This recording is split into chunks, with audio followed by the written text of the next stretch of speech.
Bonjour, merci de rester encore fidèle à Seneweb TV et ceux qui lisent seneweb.com. Ce matin encore, nous avons l'immense plaisir de recevoir sur ce plateau Serge Silva, directeur de First Media. Mais on ne va pas parler de médias aujourd'hui. On va parler de la paroisse des martyrs de l'Ouganda, de Dakar, que vous connaissez absolument bien aujourd'hui. Surtout dans le paysage culturel sénégalais, les martyrs de l'Ouganda ont une représentation très forte même sur l'étendue du territoire national. Maintenant, qui sont les martyrs de l'Ouganda? Qu'est-ce que le martyr de l'Ouganda représente dans l'atmosphère culturelle sénégalaise ou voire même de la sous-région?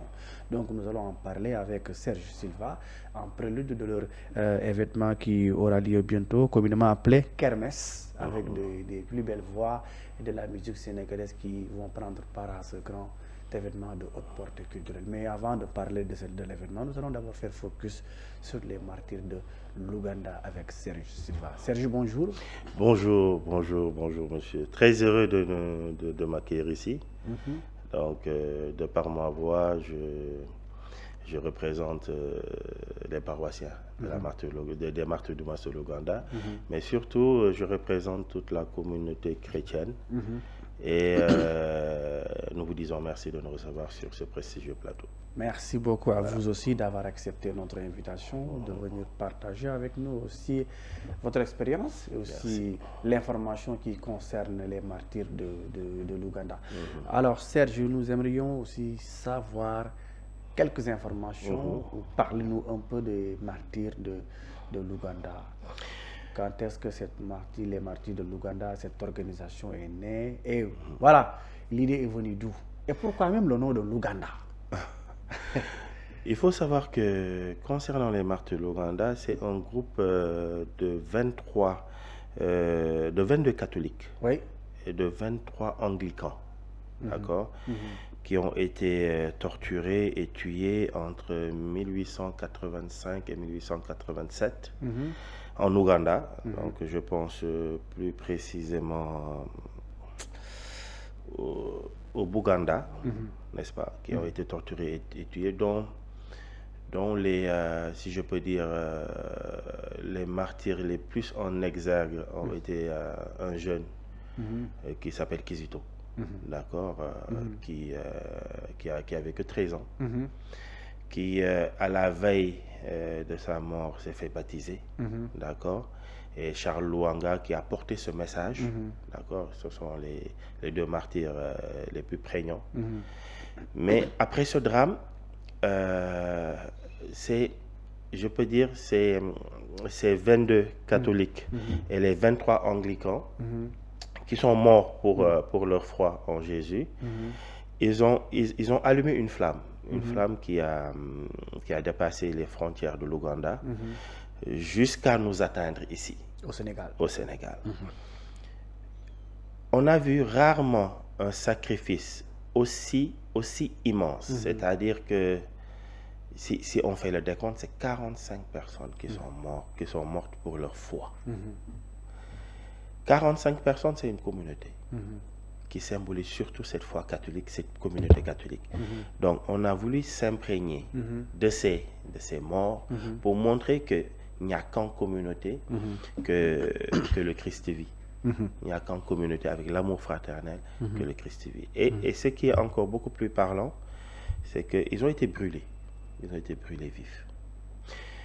Mais lors de ce fameux bûcher de Nabugongo, il n'y a eu ni plainte ni pleurs. Il n'y a eu que des prières.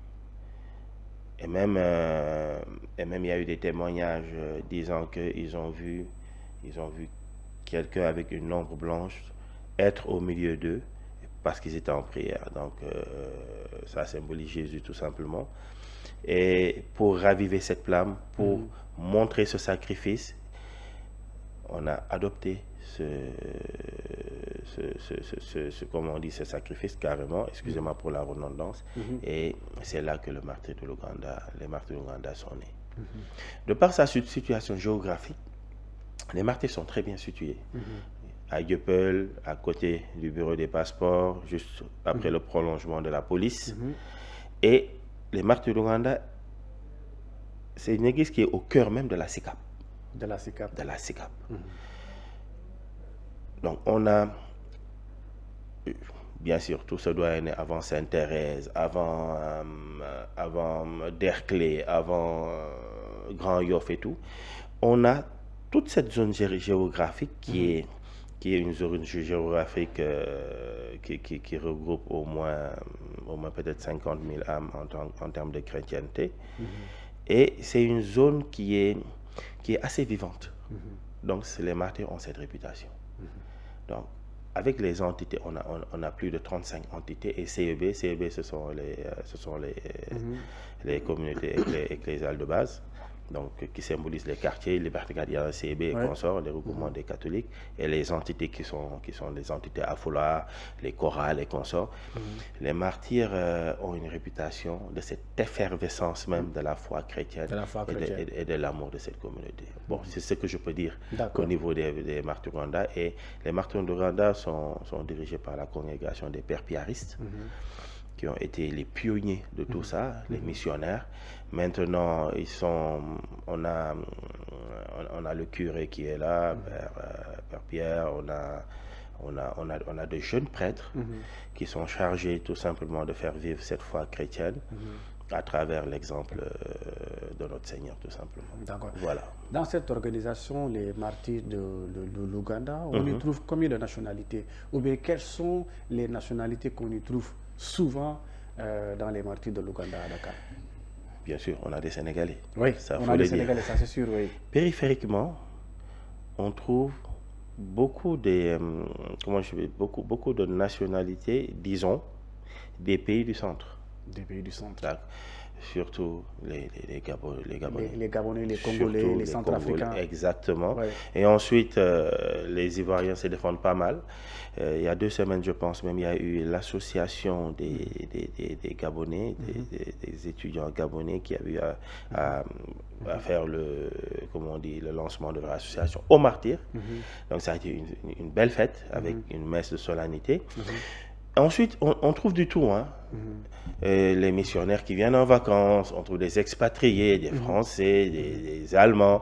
Il n'y a pas longtemps, j'ai fait la connaissance de deux familles anglaises, donc qui sont là pour 2 ans. Donc récemment, j'ai fait cette connaissance. Et ils ont été, en fait, en venant, ils ont remplacé aussi 2 familles qui partaient ailleurs.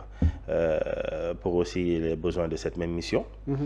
Et ils les ont chaudement recommandé, les martyrs de l'Ouganda. On trouve toutes les... En fait, nous sommes entre la diversité des religions, la diversité des cultures, mais surtout la diversité des civilisations. C'est ça, les martyrs de l'Ouganda. Parce que nous avons juste aussi la mosquée en face.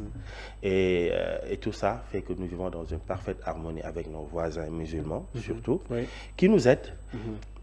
Ce qui est excellent, et ça, c'est le lieu de marquer le pas et de les remercier. Vous savez que chaque fois à l'approche du 1er novembre, qui est la fête de la Toussaint, vous savez que la communauté mouride, les musulmans, c'est eux en fait qui font le désherbage même des cimetières à 80%. Donc c'est le lieu de marquer le pas, de les remercier pour ce soutien, n'est-ce pas, et que vive cette belle harmonie au Sénégal, tout simplement. D'habitude, quelles sont les activités de l'organisation Les Martyrs de l'Ouganda de Dakar? Il faut savoir que le curé, en plus d'être la personne morale des Martyrs de l'Ouganda, parce que bien sûr, il y a une hiérarchisation vraiment définie et très claire. Le curé est à la tête. D'accord? Ça, c'est immuable, c'est très clair, il est nommé, et voilà. Et on a un adage qui dit, c'est pas un adage, c'est tiré de la Bible, toute autorité a été établie par Dieu. Se rebeller contre l'autorité, c'est se rebeller contre Dieu. Donc, quand on a une autorité, c'est Dieu qui l'a établie. Kilifa, Kiliftef, Yalla Kedef. Donc, c'est l'allégeance totale. Exactement. Par contre, chacun est gardien de sa foi. Sous la guidée de notre autorité, n'est-ce pas, on veut se rapprocher des pas de Jésus, on peut se rapprocher de Jésus, tout simplement. Mais aussi, le message est là et chacun peut puiser ce message. Donc le curé nous guide sur ça. Mais le curé aussi se fait accompagner. Il y a le conseil pastoral paroissial qui est composé de paroissiens avertis, des présidents des CEB, des entités. Voilà, c'est tout ce groupement qui aide le curé dans la gestion des martyrs. N'oublions pas, il y a deux choses. Il y a l'église des martyrs de l'Ouganda, qui est tout simplement l'édifice religieux, mais il y a la paroisse. La paroisse, c'est tout ce qui gravite autour, les entités, les mouvements associatifs, c'est tout ça. Et le curé s'est fait aider pour cette administration. Au sein des martyrs, il y a aussi le jardin d'enfants, voilà. Mais il faut savoir que c'est le curé, c'est le conseil pastoral paroissial. Un gouvernement, on peut dire. Un gouvernement. Et même, il y a une entité qui est le conseil des affaires économiques. Tout ce qui concerne les investissements, tout ce qui concerne l'administration financière est géré aussi par un comité. Voilà, donc le curé a tout ça à sa disposition pour gérer. Et même pour les jeunes, on a la coordination des jeunes. C'est une coordination qui gère toutes les activités des jeunes. Donc, ils sont représentés, ils ont leur mot à dire, et le curé, au vu de tout ça, le curé a toutes les bonnes informations, et il est à même de prendre toutes les décisions guidées aussi et éclairées par la foi et par l'Esprit Saint. Voilà. Et les martyrs de l'Ouganda aussi est sous la tutelle de l'archevêque de Dakar. Oui. D'accord. L'archevêque de Dakar, bien sûr, qui est notre, je dirais pas le guide, mais tout simplement qui est notre berger, tout simplement. L'archevêque de Dakar chapeaute tout ce qui est entité, tout ce qui est église, tout ce qui est paroisse, tout ce qui est, voilà. Et comme j'ai dit, c'est tellement hiérarchisé, c'est comme une organisation pyramidale. Donc la base, et en haut on trouve l'archevêque qui gère les affaires. D'accord. Culturellement, on voit souvent les organisations catholiques sont très représentées au Sénégal sur le plan culturel. Il y a les chorales Daniel Brotier, il y a le choral Anne-Marie Javoué, il y a beaucoup de chorales qui se sont fait de nom au Sénégal et dans la sous-région. Et en parlant des martyrs de l'Ouganda, de Dakar, sur le plan culturel, alors qu'est-ce qu'on peut dire par rapport à vos activités, par rapport à ce que vous êtes en train de faire? Cette question me fait sourire, d'autant plus que il faut savoir que presque chaque année, il y a une culture qui est mise à l'œuvre. Cette année, c'est la culture Diola. Oui. Donc, toutes les célébrations culturelles de cette année sont placées sous le signe et sous la présidence des Diola.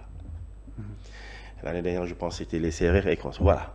Donc, chaque ethnie, en tant que telle, porte la responsabilité de faire voir sa culture au devant, même en parallèle avec l'Église. Donc, il faut comprendre qu'on a deux faits marquants au martyr, deux événements majeurs. Le premier événement, c'est la fête patronale. Parce que ces saints qui sont morts, ils ont une date dans le calendrier où vraiment c'est une célébration, voilà, c'est une célébration culturelle, religieuse et tout pour ça, pour les célébrer. Mais aussi on a la kermesse. Mais en dehors de ça, les chorales, parce qu'il y a aussi une entité des chorales. Les chorales sont en entité et ils sont aussi dans le conseil pastoral paroissial. On peut dire que chaque année, les entités, les CEB déposent leur calendrier de manifestations culturelles. Vous pouvez dire comment c'est bien organisé. Et on fait des arbitrages. Tel événement ne peut pas avoir lieu en même temps qu'un autre événement. Donc on fait des arbitrages pour que tout le monde y trouve son compte et que toute la communauté soit concentrée sur les événements marquants de la vie de la chorale. Voilà. Donc sur le plan culturel, en plus de mettre à l'honneur une ethnie, les autres ethnies sont aussi chargées d'apporter leur soutien à cette ethnie. Donc, on va revisiter la grande culture. L'année dernière, on a revisité la grande culture sérère. Là, on va revisiter la grande culture Diola.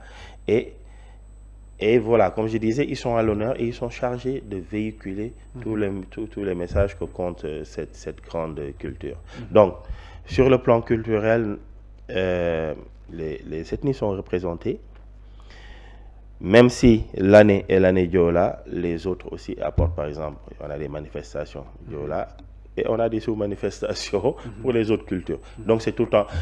L'année dernière aussi, on a eu comme pic de célébration comment ça s'appelle, les Portugaises, comme je dis, les Cap-Verdiens avec les Boutouké et tout. Donc c'est ça. Donc chacun s'exprime dans sa culture pour avoir une homogénéité qui est même le fondement de l'amour de l'Église. Voilà. Mais est-ce qu'il y a une chorale qui est propre aux martyrs de l'Ouganda? Une chorale qui est propre. Là, c'est une question qui... je ne veux pas créer de... Mais une chorale qui est propre... Je vais vous répondre selon mon entendement. Hein. Ouais. Je ne sais pas si j'ai bien compris la question. De toute façon, vous allez voir. Si je n'ai pas bien compris, vous allez me relancer. La grande chorale est vraiment la chorale représentative des martyrs de l'Ouganda. D'accord. C'est vraiment la grande chorale. C'est la messe de 9h30 du dimanche. D'accord. Où on entend les belles sonorités du grégorien, du latin. Voilà, c'est cette grande chorale qui anime la messe. Mais il y a aussi une chorale qui est très très particulière et qui a été initiée par les martyrs de l'Ouganda. Maintenant, ça commence à faire feu de tout bois dans les autres paroisses. C'est la petite chorale des martyrs de l'Ouganda. La particularité de cette petite chorale anime une messe qui s'appelle, une messe de 11h30 le dimanche, qui vient juste après la messe de 9h30 pour la grande chorale. Cette messe de 11h30 est la messe dédiée aux enfants. C'est la messe des enfants. Et cette chorale est composée d'enfants. C'est la plus grande chorale actuellement, en termes d'effectifs, je peux dire même au Sénégal. D'accord. Super. Cette chorale atteint près de 200 membres. Ah, super. Donc à un moment donné, même le maître de chœur dit, on en a assez, il ne faut plus.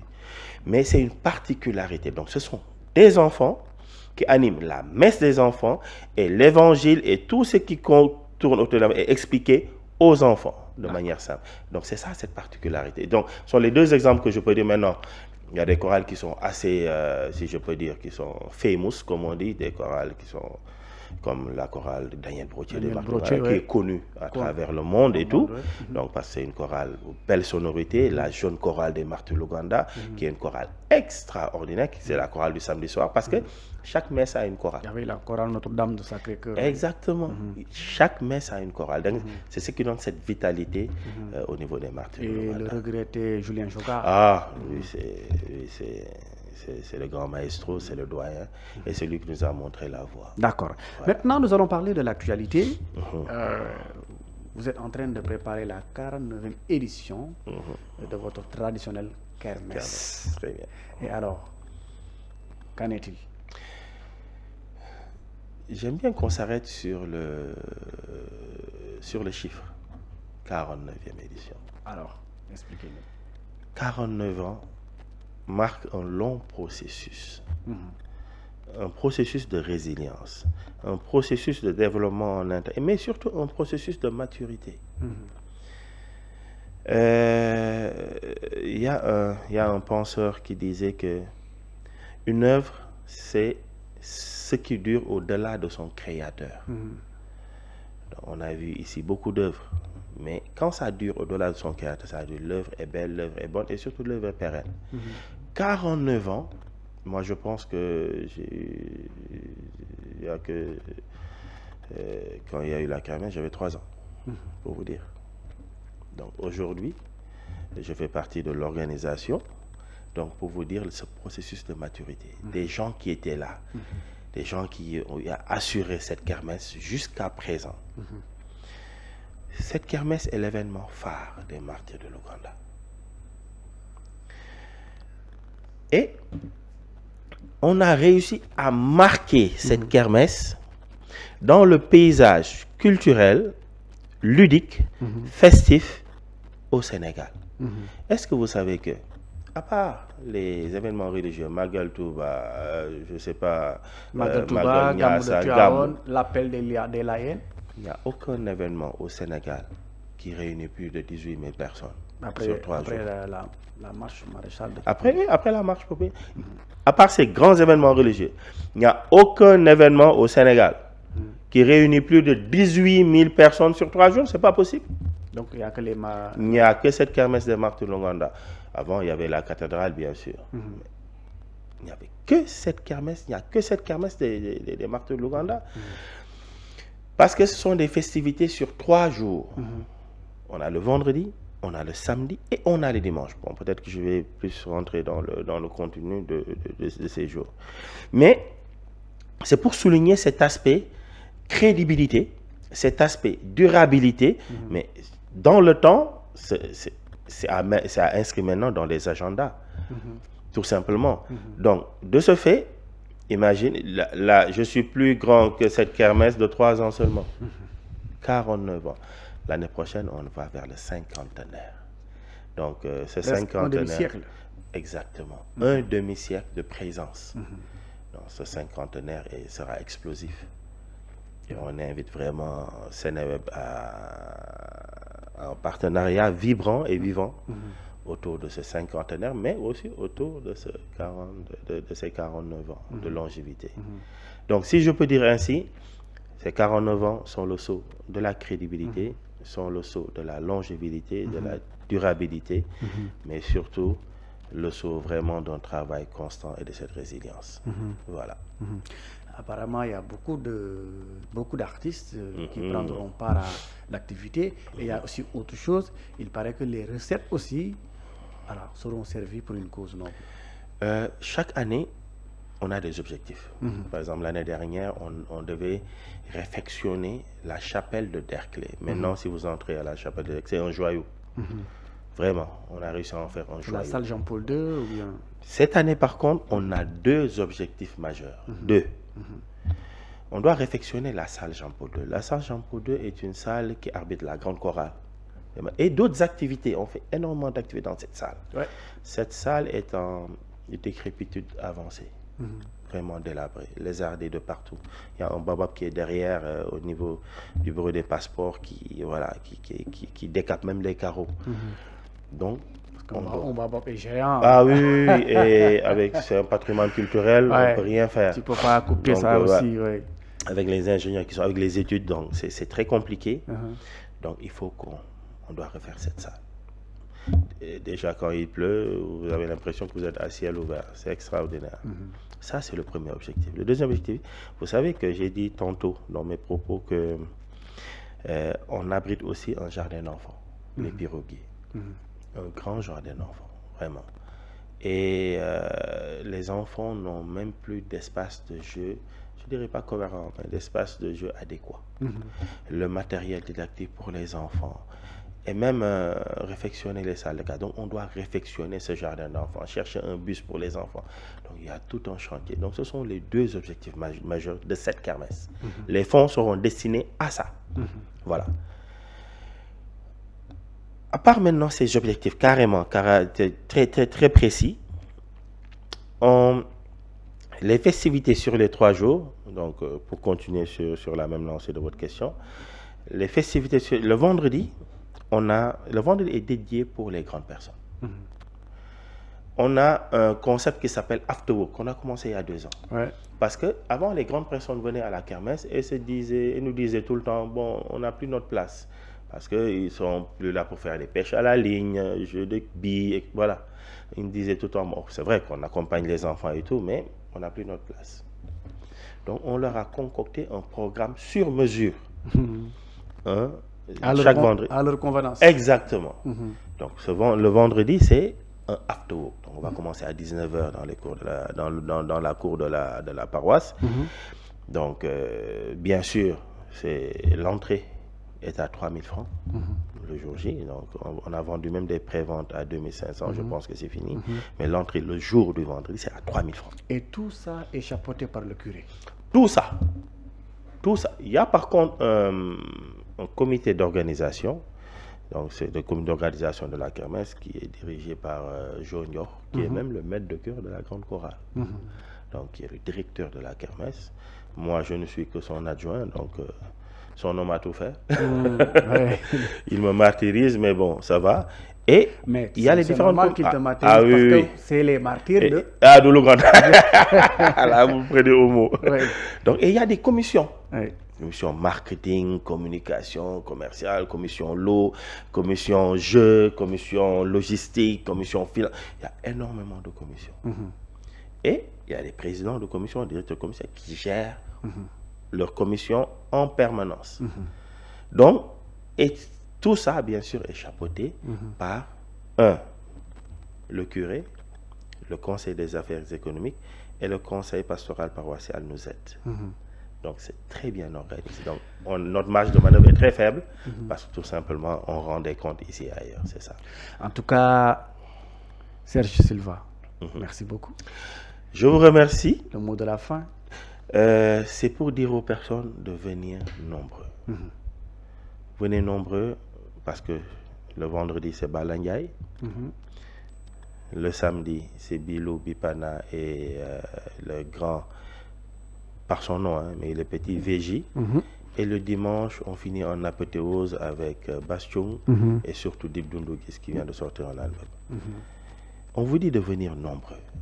Venez nombreux, soutenir surtout cette cause pour nous permettre de réflexionner, de remplir nos objectifs. Mais surtout, venez nombreux en famille pour soutenir cet élan d'amour autour, bien sûr, des martyrs, mais surtout autour des festivités, autour de la joie, autour de ces objectifs aussi. Donc, c'est ça le mot de la fin. Sinon, remercier toute l'équipe remercier d'abord le curé qui nous a permis de faire, de venir. Ça, il faut le dire, c'est l'autorité. Remercier tout simplement les guides de l'église, n'est-ce pas? Prier pour eux. Remercier tous ceux les organisateurs de la kermesse, c'est très important, qui ne dorment pas. D'accord. Donc, en tête du Jo Ndiokh et toute cette commission et toutes les personnes qui se retrouvent. Remercier surtout les paroissiens qui ne nous lâchent jamais. Ensuite, remerciez-vous, remerciez Seneweb et j'espère qu'on vous verra ce week-end. Inch'Allah, Seneweb sera au cours de l'événement. Merci beaucoup. Merci beaucoup à vous aussi d'avoir accepté notre invitation. Merci aussi à toutes les personnes qui ont participé pour la réalisation de cet entretien avec Serge Da Silva. On a parlé des martyrs de l'Ouganda, on a parlé de leur fameuse activité communément appelée kermesse qui célèbre aujourd'hui ses 49 ans de présence et d'existence sur le paysage culturel sénégalais. En tout cas, merci à vous aussi, chers téléspectateurs, de nous avoir octroyé votre aimable attention. Nous vous donnons rendez-vous très prochainement ici sur Seneweb avec notre invité. Merci et à bientôt.